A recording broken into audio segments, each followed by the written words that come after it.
তো hello, good morning everyone, welcome back to my channel fun with Ishika. তো আজকে আপনাদের সাথে একটি শেয়ার করতে চলেছি। আজকে 14ই ফেব্রুয়ারি। আজকে আমি প্রচুর প্রচুর প্রচুর পরিমাণে এক্সাইটেড। তার কারণ হচ্ছে এটাই যে আজকে রাত্রির ফেরোলেই কিন্তু কালকে শিবরাত্রির। আর আজকের দিনটা নিয়ে আমি কেন এক্সাইটেড, কজ আজকের দিনটা গেলেই কালকের দিনটা খতম। তো তার জন্য আজকে কেনাকাটা করার আছে অনেক কিছু। কালকে কী কী সাজগোজ করবো তার জিনিসপত্র, প্লাস মহাদেবের জন্য যা যা কিনবো, ফুল ফল বাকি বাদ বাকি অনেক রকম অ্যারেঞ্জমেন্ট করার জন্য। তো আজকে কী কী কিনলাম, কী কী কিনবো আপনাদের সাথে সমস্তটি শেয়ার করব। আর পুরো ভিডিওটা কিন্তু আপনারা দেখবেন যে আমি কী করলাম, কী কিনলাম, কী সাজলাম, সমস্ত কিছু একসাথে এক ভিডিওতে শেয়ার। সকালবেলা সবার প্রথমে উঠে কিন্তু চলে গেছিলাম আমি আমাদের বাড়ির একদম পাশেই গঙ্গার পাড়ে। এই গঙ্গার পাড়টা হয়তো আমার ভিডিওতে এর আগেও আপনারা দেখেছেন, কারণ এই গঙ্গার পাড়টা আমার বাড়ির একদমই পাশে। তো এই গঙ্গার ঘাটটার নাম হচ্ছে বারোমন্দির ঘাট, পানিহাটি বারোমন্দির ঘাট। তো এখানে 12খানা মন্দির আছে শিব ঠাকুরের, এই পাশে 6টা আর ওই পাশে 6টা। তো যে কোনো মানে আর কি শিবরাত্রি, নীলের উপোস, তো প্রত্যেক কটা মানে শিবের যে কটা ফেস্টিভ্যাল হয়, তো সব কটা ফেস্টিভ্যালে কিন্তু এখানে মেলা বসে। তো প্রচুর কিন্তু মেলা বসেছিল। আমি আপনাদেরকে সবার প্রথমে এক্সপ্লোর করে দেখাচ্ছি মেলাগুলো। কারণ সকালবেলা আমার জল ঢালা ছিল না, কারণ 15 তারিখ যেদিনকার শিবরাত্রি লাগছিল সেদিনকার মেনলি 6টার পরে লাগছিল শিবরাত্রির। তো আর রাত্রি যেদিনকার পায় জেনারেলি সেদিনকারই শিবরাত্রির ধরা হয়। যারা করতে পারে না অতক্ষণ উপোস তারাই কিন্তু নেক্সট ডে করে। তো এখানে দেখতে পাচ্ছি কিন্তু প্রচুর জিলেপির দোকান বসেছিল, বাদাম, তারপরে খেলনার, প্রচুর খেলনার দোকান, ক্লিপের দোকান, ব্যাগের দোকান, বেলুন ফেলুন এইসবের দোকান, কানেরের দোকান, তো এই অনেক রকমের জিনিসপত্র বসেছিল। তো তারপরে হচ্ছে আমরা এখানটা আমি জাস্ট সকালবেলা এসেছিলাম দেখানোর জন্য, আর কী কী জিনিস বসেছে না বসেছে এটা দেখার জন্য। খাবারেরও অনেক অনেক খাবারেরও অনেক দোকান বসেছিল।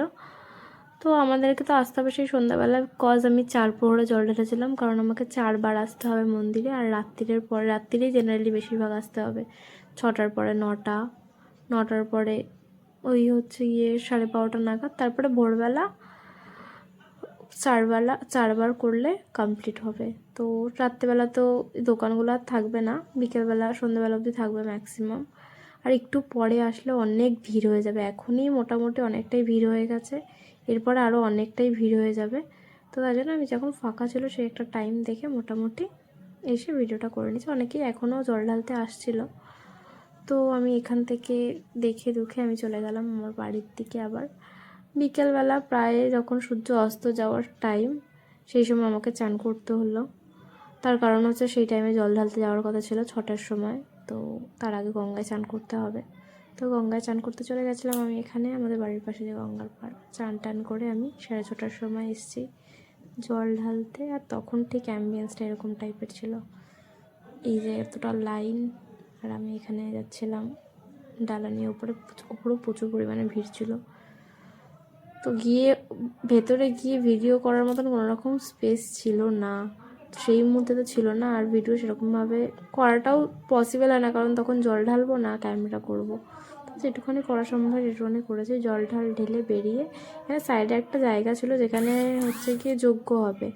তো যজ্ঞের জায়গাটা ঠিক এরমভাবে সাজানো ছিল, আর প্রচুর এখানে ফুল গাছ, ফল গাছ, বেল গাছ, এই সমস্ত গাছ আছে। আর সেই জায়গাটা পুরো লাইট দিয়ে সাজানো হয়েছিল, খুব সুন্দর লাগছিল জায়গাটা দেখতে।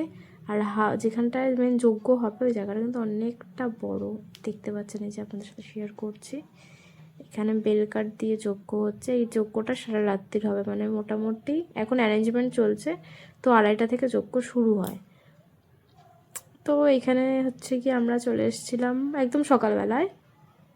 সকালবেলা আমার ড্রেস ফ্রেস সমস্ত কিছু চেঞ্জ হয়ে গেছিলো, কারণ সকালবেলা যখন লাস্ট পরে যখন জল ঢালা হয় তখন তো স্নান করতে হয় আবার। তো স্নান করে জেনারেলি আমি জামা কাপড় আবার চেঞ্জ করে নিয়েছিলাম, অন্য শাড়ি পরে নিয়েছিলাম একটা হালকা পাতলার উপরে পরে। তখন আমার দিদি মারা পরের দিনকার করেছিল, কারণ ওরা না খেয়ে থাকতে পারে না, শরীর খারাপ হয়। আর নীলের উপোস করে, তাই শিবরাত্রিটা সেরকমভাবে করে না। আর এখানে বেলপান না খেয়ে আমি উপোস ভাঙলাম। আর কালকে তার মাঝখানে আমি এসে কিছু একটু সাজগোজ করে নিয়েছিলাম শিবরাত্রির জন্য।